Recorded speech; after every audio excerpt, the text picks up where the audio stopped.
Bismillahirrahmanirrahim. Assalamualaikum warahmatullahi wabarakatuh. Innal hamdalillah nahmaduhu wa nasta'inuhu wa nastaghfiruh wa na'udzu billahi min syururi anfusina wa min sayyiati a'malina. May yahdihillahu fala mudilla lahu wa may yudlil fala hadiyalah. Asyhadu an la ilaha illallah wahdahu la syarika lahu wa asyhadu anna Muhammadan abduhu wa rasuluh. Kita lanjutkan pembahasan sebelumnya, terlewat pada poin yang pertama ini. Jadi dalam video yang pertama terlewat poin yang pertama ini. Jadi kali ini poin yang pertama, kita langsung setelah selesai poin yang pertama lompat kepada poin yang ketiga, karena pada video sebelumnya telah sampai pada poin yang kedua saja. Qala al-mu'allif rahimahullah, inna mawqifal ulama'i min at-tauhidi wa muharabati asyirki ala aksamin. Sungguhnya mawqifal ulama, sikap para ulama terhadap tauhid dan bentuk sikap mereka dalam memerangi kesyirikan, muharabah, memerangi asyirki ala aksam, terbagi menjadi beberapa bagian. Model-model ulama tersebut, di antara mereka al-qismul awalan, yaitu kelompok ulama yang pertama adalah fahimut tauhid, mereka yang memahami tauhid, wa ahammiyatahu, dan memahami pentingnya tauhid, wa anwa'uhu, dan memahami macam-macam tauhid, arafus syirka, di mana mereka mengetahui apa itu syirik, wa aqsamahu, dan segala bentuk macamnya. Mereka mengetahui apa itu syirik dan segala macamnya.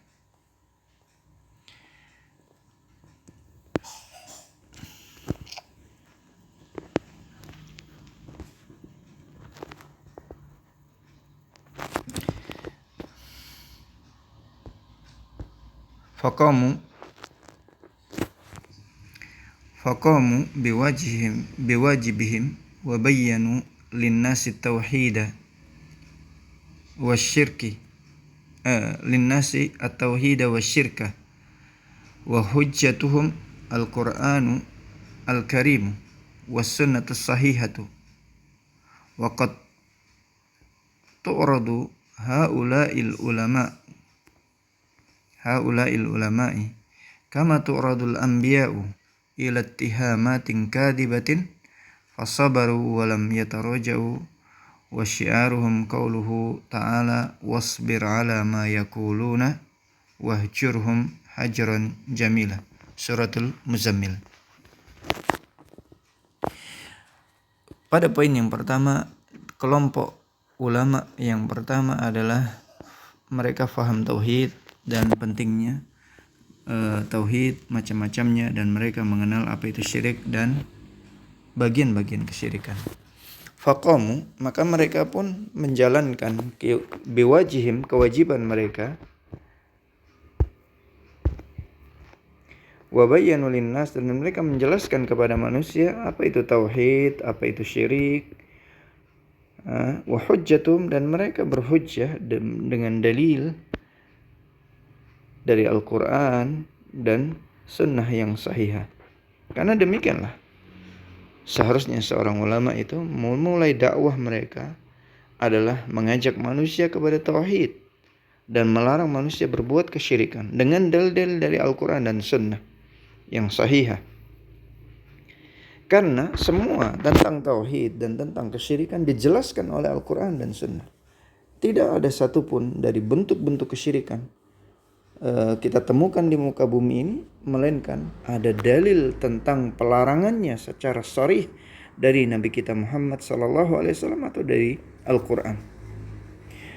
Dan tentunya hal ini waqad tu'radu, tentu akan didapatkan, akan ditemui haula'il ulama, oleh para ulama tersebut, kama tu'radul anbiya, sebagaimana apa yang didapati oleh para ulama. Berupa apa? Tihamatin kadhibah, berupa tuduhan-tuduhan dusta. Lalu bagaimana sikap para ulama yang merupakan warathatul anbiya? Ini fasabaru, mereka itu sabar. Walam yataraja'u, dan mereka tidak berpaling ke belakang. Tidak mundur. Mereka tetap berdakwah untuk mengajak manusia bertauhid, menjelaskan apa itu syirik dengan segala bentuk macamnya, secara detail bentuk-bentuk dari kesyirikan. Kenapa mereka tidak mundur? Karena syiar mereka, pegangan mereka adalah firman Allah Subhanahu wa taala, wasbir ala ma yaquluna wahjurhum hajran jamila. Sabarlah terhadap apa-apa yang mereka ucapkan dari orang-orang yang jahil tersebut terhadap dakwah yang benar. Wahjurhum hajran jamila, dan jauhilah mereka dengan cara yang baik, dengan cara yang baik. Inilah sikap para ulama yang pertama, di mana juga telah diwasiatkan oleh Luqman perkara ini kepada putranya, sebagaimana Allah sebutkan.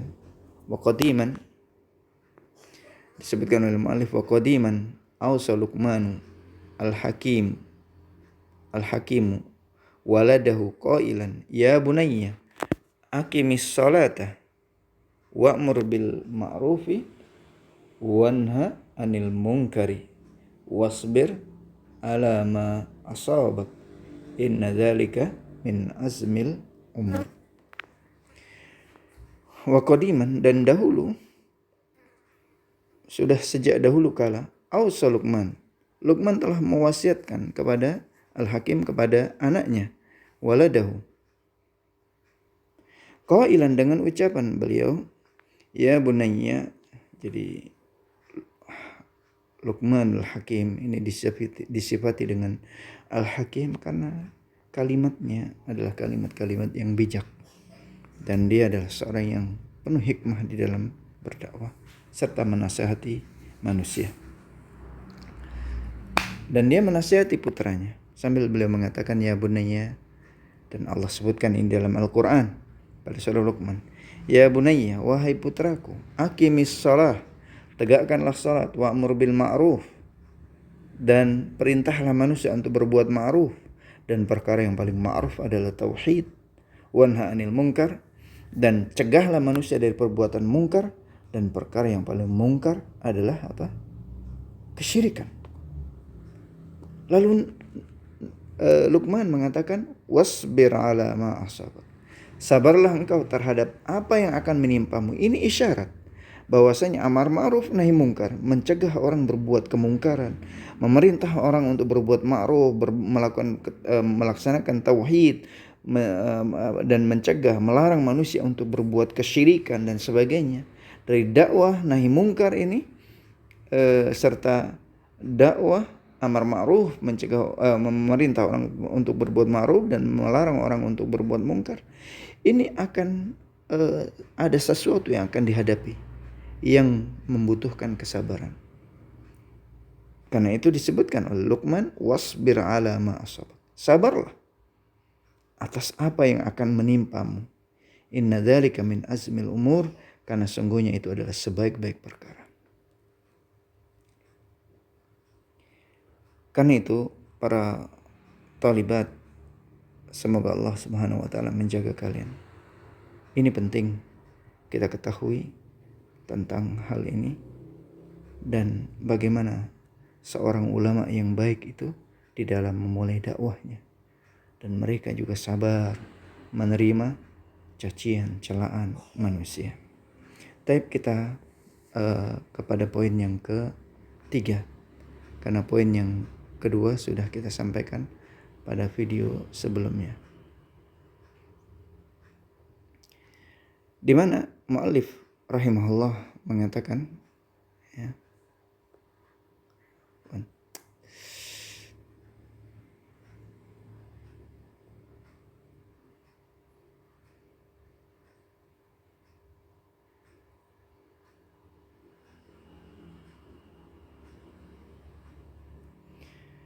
Muallif rahimahullah mengatakan salisan wal qismus salisu minal ulama'i wad du'ati tarakud da'wata ila tauhidi wa muharabati syirki khaufan min muhajamatin nasi lahum awil khawfan ala wadhaifihim wa marakizihim fakatamu al-ilma alladhi amarahumullahu bitablighihi linnas wa haqqun alaihim qauluhu ta'ala innal ladzina yaktumuna ma anzalna minal bayyinati wal huda min ba'di ma bayyannahu lin-nasi fil kitabi ulaika yal'anuhumullahu wa yal'anuhumul la'inun.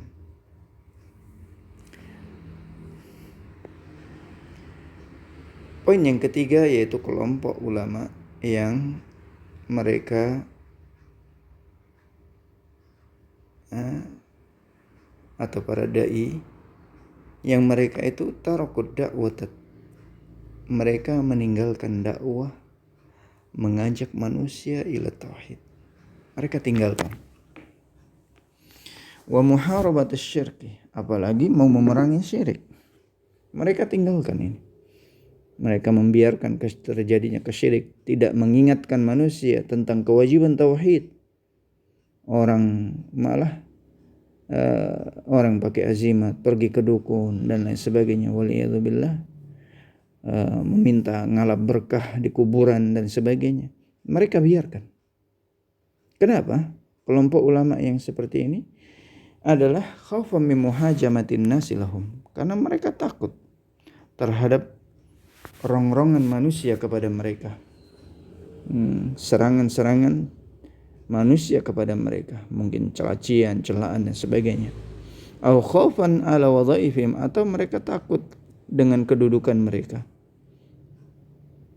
atau mereka takut wa marakizihim, terhadap markas-markas mereka, tempat pusat-pusat organisasi mereka. Karena umumnya ulama-ulama tersebut berada di bawah satu yayasan besar, kelompok besar, dan mereka khawatir, takut sekiranya kedudukan mereka sebagai ulama tidak diakui oleh pimpinan-pimpinan pusat mereka atau organisasi pusat mereka. Karena kesyirikan itu terkadang memang sudah mendarah daging pada satu kelompok firqah, sehingga mereka tidak berani menasihatkan, memerintahkan untuk bertauhid dan agar manusia meninggalkan kesyirikan. Sehingga sikap mereka apa? Fakatamul ilma, mereka menyembunyikan tentang wajibnya tauhid, ilmu wajibnya bertauhid, dan ilmu tentang masalah larangan kesyirikan dengan segala macamnya. Alladzi amarahumullah bitablighi linnas, padahal ilmu ini Allah perintahkan kepada mereka agar mereka sampaikan kepada tablighi linnas, kepada manusia. Wa haqqu alaihim qauluhu, maka mereka itu berhak untuk mendapatkan teguran dari firman Allah Subhanahu wa taala, innal ladzina yaktumuna ma anzalna, sungguhnya orang-orang yang menyembunyikan apa yang kami turunkan, minal bayyinat, berupa penjelasan wajibnya bertauhid, penjelasan haramnya kesyirikan dengan segala bentuk macamnya, dan menyembunyikan berupa kebenaran, petunjuk dari Nabi sallallahu alaihi wasallam, petunjuk dari Allah, min ba'di ma bayyanahu linnas, setelah kami jelaskan dia kepada manusia, fil kitab, di dalam Al-Qur'an. Ini menunjukkan apa yang dijelaskan di dalam Al-Qur'an itu jelas. Apa segala bentuk macam kesyirikan dijelaskan oleh Allah. Perdukunan, sihir, ngalap berkah, penyembahan, permintaan kepada orang-orang yang telah meninggal dunia disebutkan dengan jelas di dalam Al-Quran, tapi mereka sembunyikan. Maka kelompok ulama seperti ini Allah katakan Ulaika yal'anuhumullahu wa yal'anuhumul la'inun. Mereka adalah orang-orang yang senantiasa Allah laknat. Allah jauhkan dari mereka dari rahmatnya. Dijauhkan mereka dari rahmat Allah Subhanahu wa taala. Wa yal'anuhumul la'inun, dan mereka juga dilaknat oleh orang-orang yang melaknat dari para malaikat. Demikian pula makhluk Allah Subhanahu wa taala yang ada di bumi. Na'udzubillah. Jangan kita, semoga Allah menjadikan kita jauh dari manusia-manusia yang dilaknat dan terlaknat ini. Dengan ketika mereka tidak menyampaikan ilmu tentang tauhid, wajibnya beribadah hanya kepada Allah, dan larangan memalingkan segala bentuk ibadah kepada selain Allah. Na'udzubillah. Bahkan terkadang kita temukan di masjid-masjid, corong-corong masjid, sebagian orang melegalitas, membenarkan terjadinya kesyirikan terjadi di tengah-tengah mereka. Na'udzubillah min dzalik. Kemudian mu'allif rahimahullah mengatakan, wa qala ta'ala fi haqqid du'ati, dan Allah Subhanahu wa taala juga berfirman fi haqqid du'a, tentang kewajiban para dai alladzina yuballighuna risalatillah. Mereka adalah orang-orang yang menyampaikan ajaran-ajaran Allah, wa yakhshawnahu, dan senantiasa mereka para dai ini senantiasa takut kepada Allah, wa yakhshawna wa la yakhshawna ahadan, dan mereka tidak takut kepada seorang pun illallah, kecuali hanya kepada Allah Subhanahu wa taala. Demikian harusnya seorang dai, seorang ulama, di dalam menyampaikan tauhid, haram bagi dia untuk takut kepada manusia. Tidak patut bagi dia untuk takut untuk menyampaikan tentang jeleknya, keburukan kesyirikan. Jadi ini rasa takut semacam ini adalah rasa takut yang diharamkan oleh Allah, karena menghalangi dia dari kewajiban, menjalankan kewajiban yang Allah bebankan kepada dia. Demikian yang dapat kami sampaikan. Aku qouli hadza, subhanakallahumma wa bihamdika, asyhadu an la ilaha illa anta, astaghfiruka wa atubu ilaik. Allahumma allimna ma yanfa'una wa anfa'na bima 'allamtana. Assalamualaikum warahmatullahi wabarakatuh.